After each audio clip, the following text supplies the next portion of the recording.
So this first exercise is to train the what I call the egg pattern, which is kind of a wrapping motion that extends out from the back around the body and back in through the front.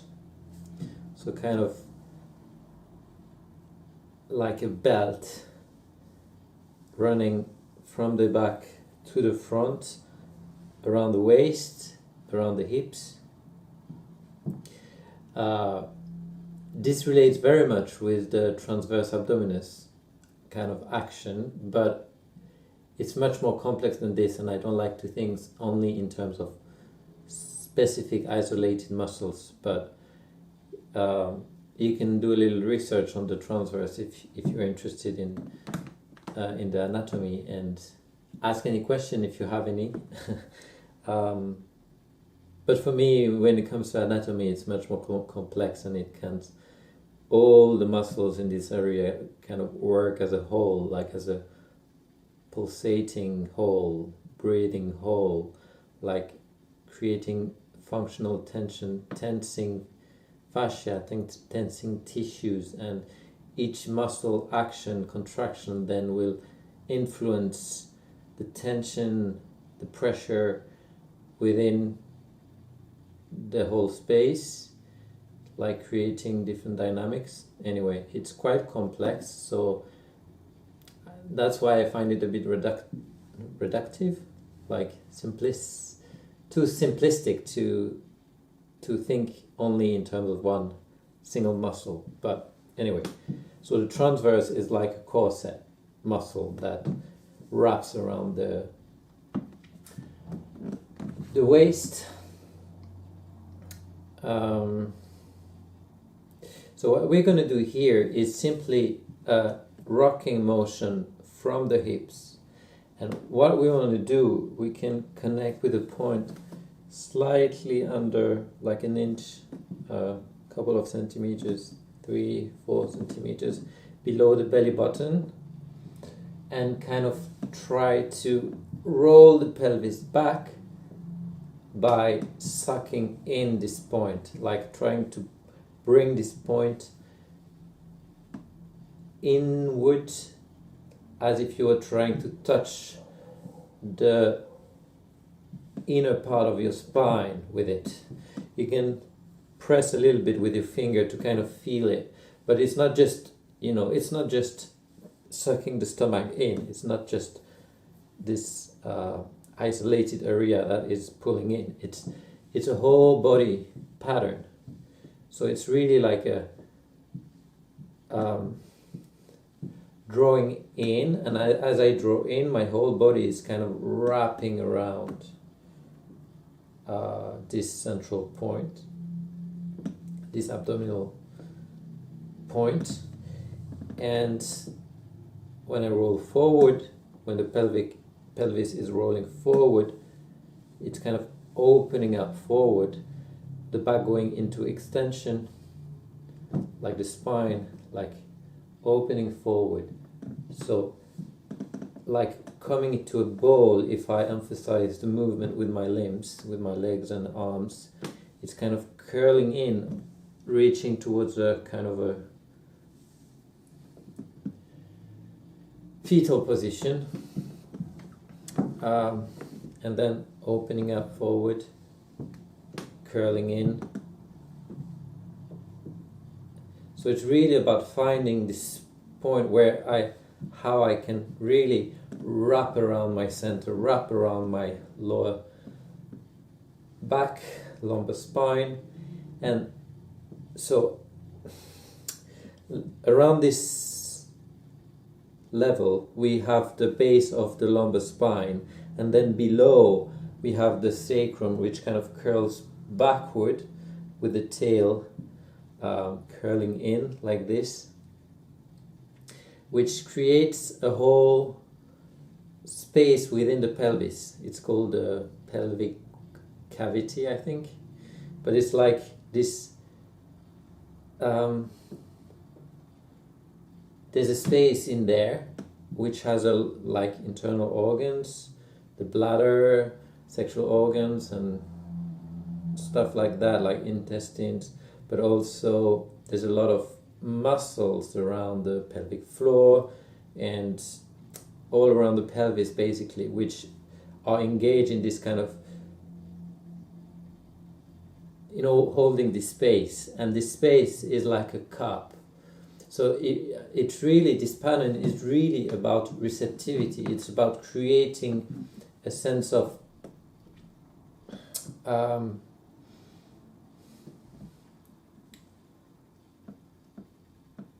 emptiness. I don't know if that's the word, but kind of pulling in, but by wrapping around, by hugging the space. So the space inside is almost untouched. You move yourself around the space like an inner bubble here, deep inside the pelvis that you kind of protect like an egg.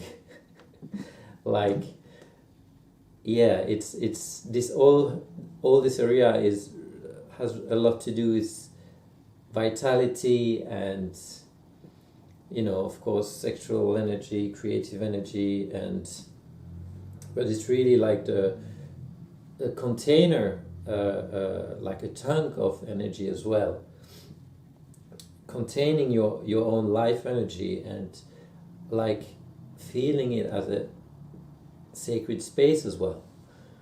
But it's really creating this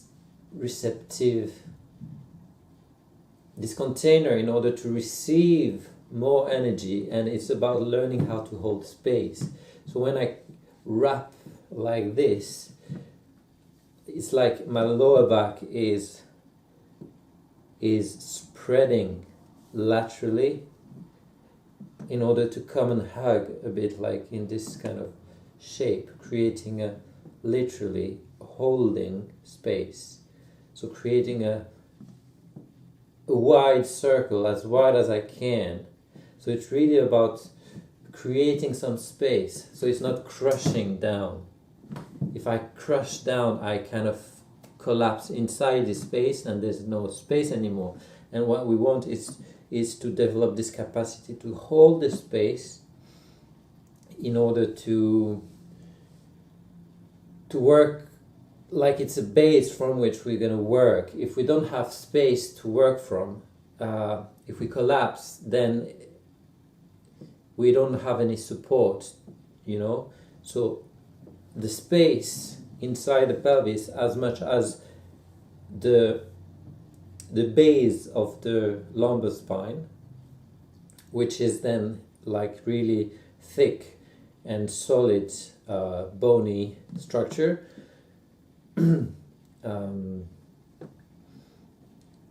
Yeah, it's really a combination of the two.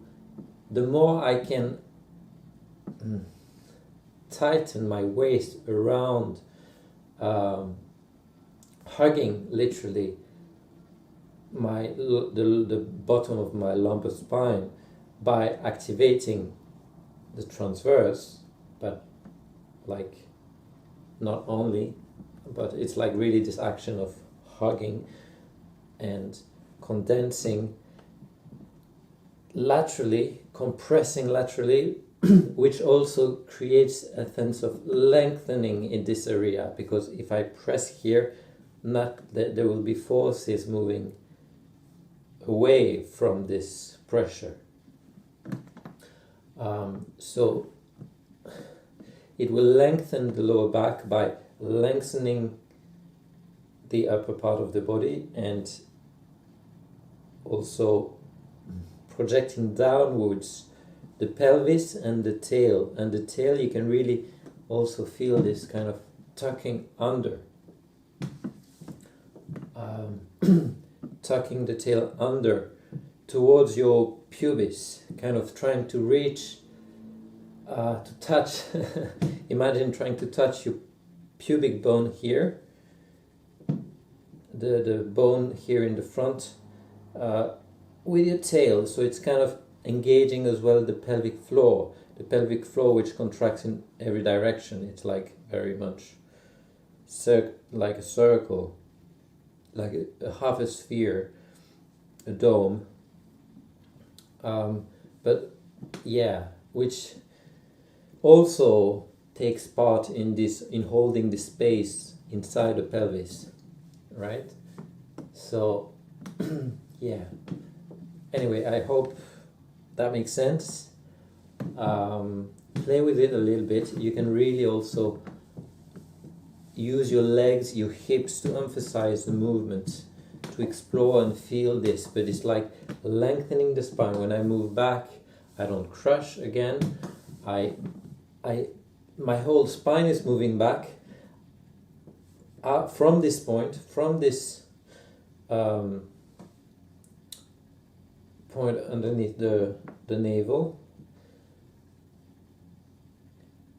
But it's creating length, both vertically in the spine and laterally in the lower back, spreading. So it's kind of condensing in front, expanding in the back in all directions, horizontally and vertically.